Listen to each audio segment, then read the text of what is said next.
Мен biz 20'dan aşağı ayıldı kıdırdım. Ayıl yerinde, elet yerinde bul bir elemez. Жалпы Kırgızstan boyunca aktualdı surao olup жатат. Бардығы сурашып жатат. 1 сентябрдан баштап көчөдөгү айдоочуларды гаишниктер токтотуп, экзамен алат экен депчи.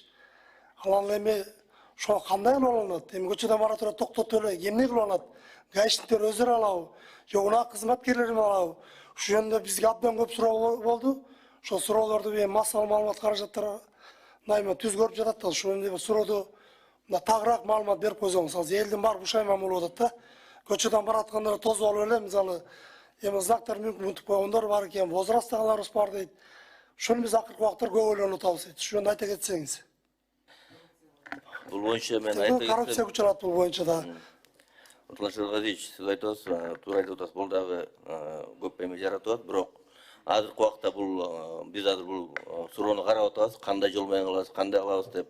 Ар кандай варианттар болот. Негизде урматтуу президент айтып кетпеди. Эгерде нарушение кылып, жол эрежесин бузгандардан ушундай оозеки сурам жылайт депчи.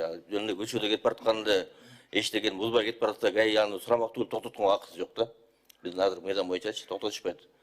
Кийинки эмесин айтып аткан боюнча кайсы суроону берет, кайсын суроону бербей коет деген аны дагы биз азыр карап жатабыз. Бул сентябрга убакыт бар, анда өзүнүн эмелерин киргизебиз. Биздин ой боюнча ар кандай варианттар келип атат. Кээде может планшет как тестирование катары сыяктуу 4 суроо, 5 суроо менен как планшет катары ал жака токтотулган водитель эмне токтотулган данные киргизип, ал жака анан ушу фамилиясын киргизсем, ошо планшет өзү суроону тандап берет. Ошого жооп берет. Эми ар кандай варианттар көп. Бул азыр дагы ошо жүзөгө ашууда да, мындай эле сиз айткандай эле ар бир эле гаишник любой эмени токтотуп алып эле сен мына суроого жооп бере алган жоксуң деп экзамен кетиргенге биз ага жол бербейбиз да. Ошо менен эле мынакей ойлоп чыгат, механизмди ойлоп чыгасың бартын. Өзүңүзгө белгилүү болгондой 4-5 жыл мурунго дейм. Ошо управление ГАИнин Кыргызстан боюнча орун базары коомчулукка шылдың болуп, ремен таңган билбеген гаишниктер эртең күн көчөдөн кантип сурайт деп атат, анда сурашып атат. ГАИлер биринчи экзамен алсынчы өздөрү. 100-99% билет бекен. Главный управлениенин замы, первый замы ремен таңган билбей, бүтүндөй Кыргыз элине шерменде болгон. Адамды кооптонуп жатышат, азыр коркушуп атат көчөдөгү айдоочулар. Эртең күн кандай болуп калат деп. Мына биз сиздерге мыйзам кабыл алып бердик элек. 2023 жылы былтыр 3 жолу катар грубый нарушение кылат болсо кайрадан пересдачага барат депчи. Ошо канча айдоочу пересдачага барды.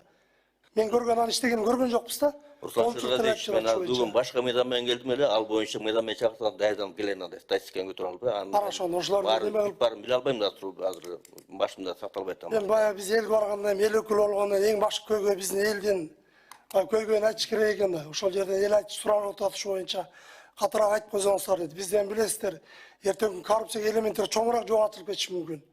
Көчөдөн каалаганын тозуп гаишник знактарды берип бербесе штраф салчы, тыйынын берчи, пересдача депчи. Уже элдеги карапайым элге бир топ ушам болуп жатат.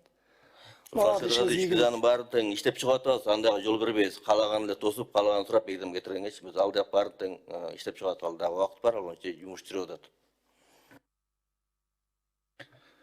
Болду. Кийинки сөз берилет депутат Эгемиров Арсланбек Абдыкайымовичке.